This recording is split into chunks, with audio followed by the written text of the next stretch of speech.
ایک گاؤں میں ایک لڑکا تھا۔ وہ بہت لیٹ کام شروع کرتا تھا۔ وہ کام کرنے سے پہلے اپنے آپ کو پرفیکٹ بنانے کی کوشش کرتا رہتا تھا اور یا پھر وہ اس کام کا شارٹ کٹ ڈھونڈتا رہتا تھا۔ اس عادت سے پریشان ہو کر وہ ایک دن ایک دانش مند بابے کے پاس اس مسئلے کے حل کے لیے گیا۔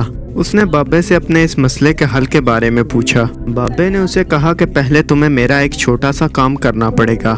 بابے نے اسے کہا کہ 7 دن تک تم یہ میری بالٹی لے جاؤ اور دریا میں سے پانی نکال کر میرے گھر میں اس رکھے ڈرم میں ڈالو اور اسے فل کرنا ہے۔ لڑکے نے ہاں کر دی اور وہ بالٹی لے کر دریا کی طرف چلا گیا۔ جب وہ دریا سے پانی بھر کر گھر کی طرف آیا تو اس نے دیکھا کہ بالٹی میں سے پانی ٹپک رہا ہے، بالٹی لیک ہے۔ جب تک دریا میں سے لڑکا بالٹی بھر کر گھر پہنچتا تب تک بالٹی میں سے پانی کا چوتھا حصہ راستے میں ہی بہہ جایا کرتا تھا۔ خیر اس لڑکے نے دریا میں سے 7 دن تک پانی بھر کر بابے کے گھر میں رکھے ڈرم میں ڈالتا رہا، لیکن 7 دن میں وہ ڈرم فل نہیں کر پایا۔ بابے سے اس لڑکے نے کہا کہ مجھے افسوس ہے کہ میں اپنا کام پورا نہیں کر پایا، لیکن اس میں ساری غلطی میری نہیں ہے، یہ بالٹی بھی لیک ہے۔ بابے نے اس لڑکے کو کہا کہ جس راستے سے تم 7 دن آتے رہے ہو اس راستے کو جا کر دیکھو۔ اس لڑکے نے راستے کو دیکھا کہ جہاں جہاں بالٹی کا پانی ٹپکتا رہا ہے وہاں پھول اگائے ہیں۔ بابے نے اسے کہا کہ ہماری زندگی بھی اسی طرح ہے، جب ہم محنت سے کسی راستے پر چل کر منزل کی طرف پہنچ جاتے ہیں تب ہم مڑ کر پیچھے دیکھیں تو وہ راستہ ہمارا پھولوں سے بھر جاتا ہے۔ سکسیسفل ہونے تک کی جرنی ہماری پھولوں سے بھر جاتی ہے اور منزل تک پہنچنے کا کوئی شارٹ کٹ راستہ نہیں ہوتا، اور بالٹی میں سوراخ کی طرح ہم میں بھی زندگی میں کوئی نہ کوئی خامی رہ جاتی ہے،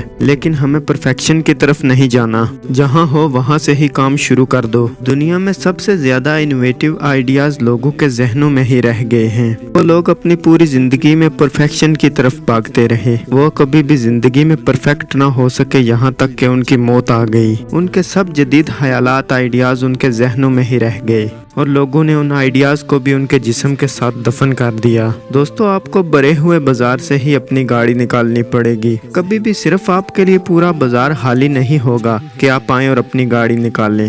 جب اپنے آپ کو کسی سچویشن میں ڈالیں گے تو اپنے آپ ہی آپ بہت کچھ سیکھ جائیں گے، ورنہ آپ بھی صرف سوچ سوچ کر ہی اپنی ساری زندگی گزار دیں گے اور آپ کا نام لینے والا اس دنیا میں کوئی نہیں ہوگا۔